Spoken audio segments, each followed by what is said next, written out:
mubah saja, boleh-boleh saja.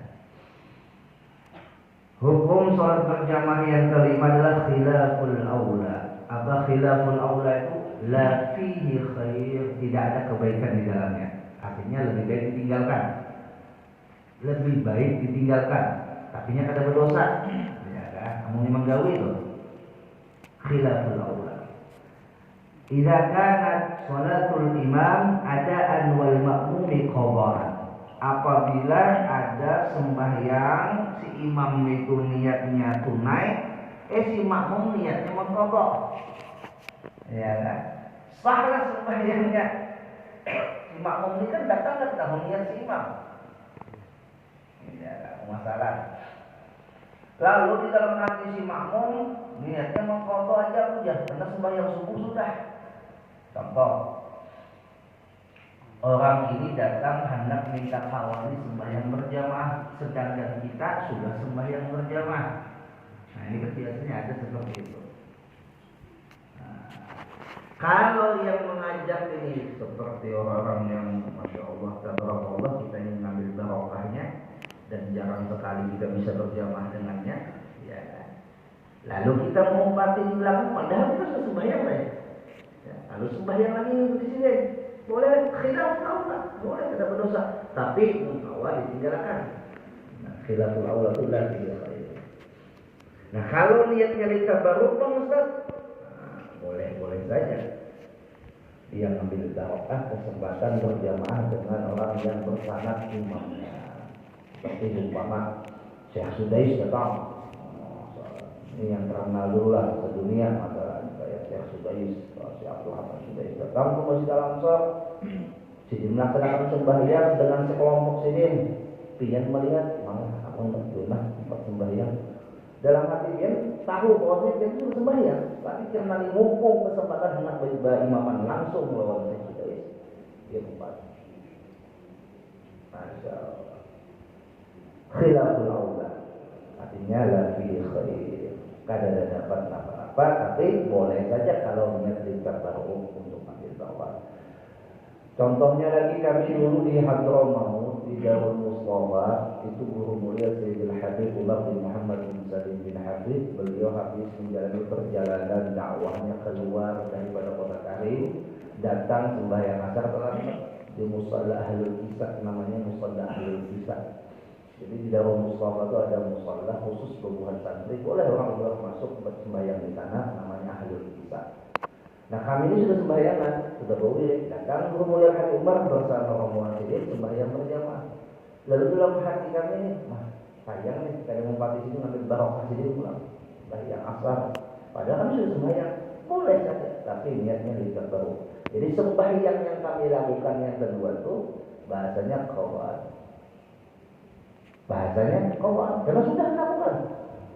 Ya, jadi asar yang itu ke imam tadi disebut dengan qawat. Atau sebaliknya, yang sebelum yang sesudahnya yang kita gawe dari, yang sudah kita gawe dari itu menjadi qawat, yang kita gawe barusan itu menjadi adat.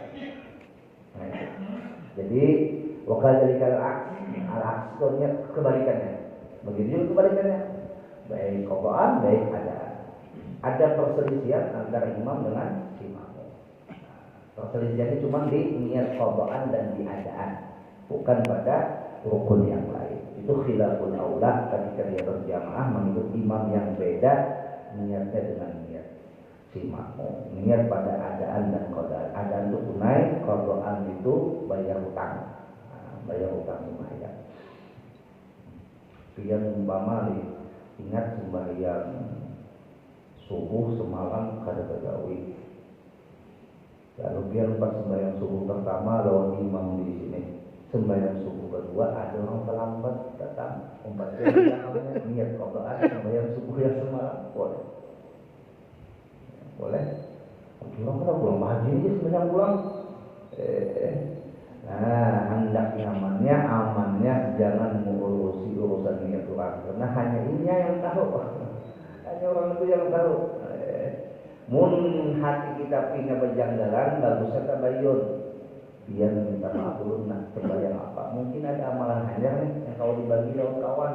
Oh, jadi aku tadi alhamdulillah subuh semalam dapat ilmu. Boleh mengqadha berjamaah, ikut imam. Oh, kayak itu kan, kayak itu kena kumpat dua. Gitu. Oh, berarti kan banyak juga orang tuh banyak juga sih. Nah, hukum sembahyang berjamaah yang keenam adalah makruh berjamaah. Kapan makruh berjamaah? Idza kana al-imam fasiqan aw mubtadi'an. Apabila berjamaah lawan imam yang fasik, hukumnya makruh. Kita mau mengikut imam itu fasik. Tahu imam itu fasik, ya fasik itu sudah dijelaskan meremehkan syariat. Inya jadi imam, inya jual main bulu tangkis selawar handap. Bukan bulu tangkis ada salah, tapi berselawar handap buka aurat. Aurat laki-laki baina surwa wa rukbah. Antara pusat lawan lutut. Nah, keseharian sidin gawiannya berselawar handap di atas lutut. Jadi imam matu fasik. Kenapa? Karena buka auratku hukumnya dosa. Ya, aurat laki-laki juga ada batasannya, bukan hanya beginian. Taman tangan laki-laki itu jadinya ada bapak yang bersempak basuh kendaraan di pinggir jalan. Oh malah kan pendek benar. Itu orang kacamata basuh kendaraan ya berjantak kelihatan di nangka. Ya Allah. Jadi imam kan pulang sendiri. Ya. Itu apabila diikuti sah saja sembahyang berjamaahnya, cuma dapat kemakruhan. Makruh artinya dibenci.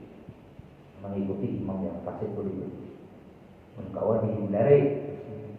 Ada lagi imam yang lain, buat imam yang lain aja. Jadi fasik ini bukan sesuatu yang sifatnya tersembunyi lalu kita kurik-kurik, ada. Fasik ini orangnya dasar nampak. Nah ini kita cari-cari ayat orang itu boleh. Mungkin kita kada tahu hal yang wasidin, kita mencari-cari fasik atau ada tidak yang berdosa.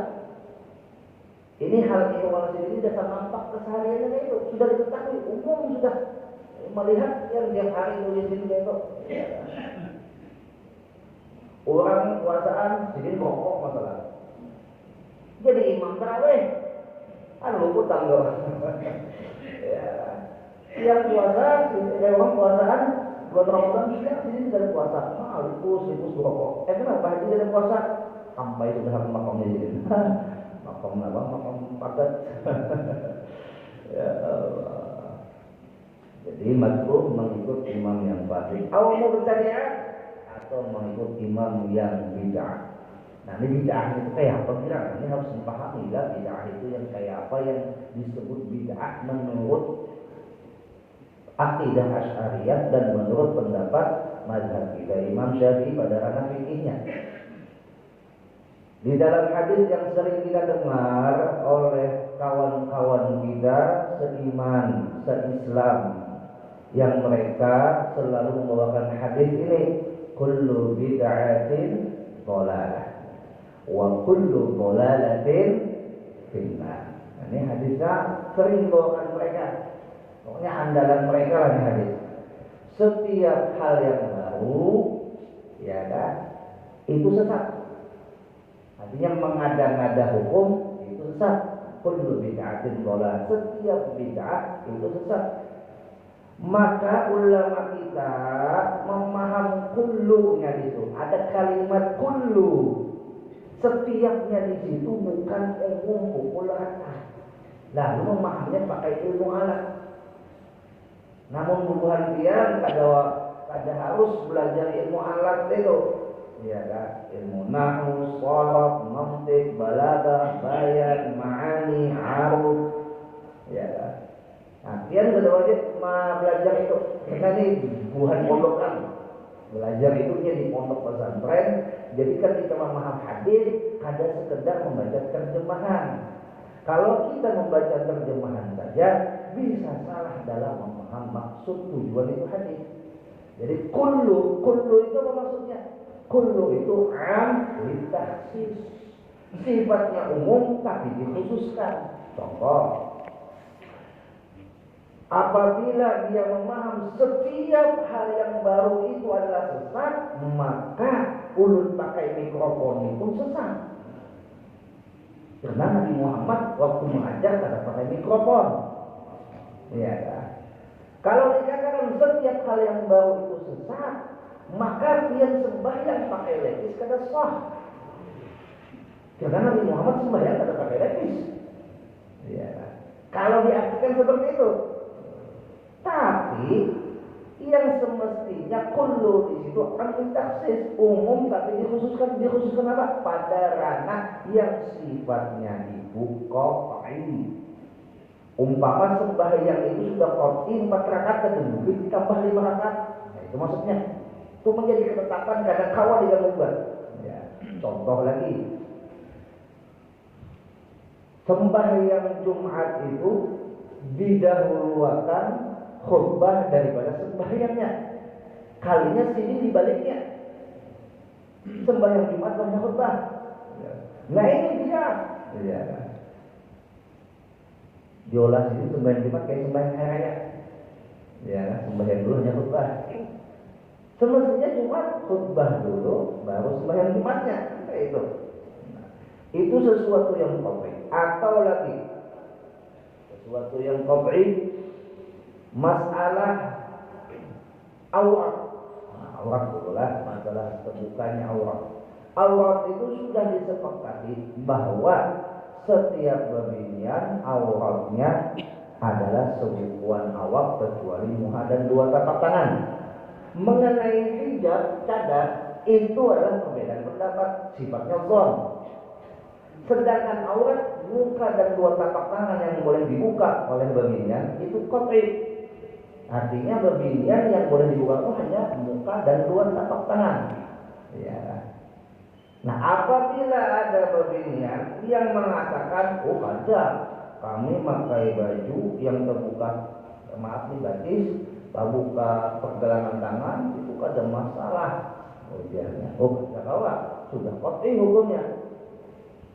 Kalau ada ulama berpendapat, ujar ulama, mustahil selama orang itu memandang bebinian yang terbuka aurat pada bersyahwat maka pada berdosa. Yang kada berdosa itu yang memandang, yang membuka aurat tetap berdosa.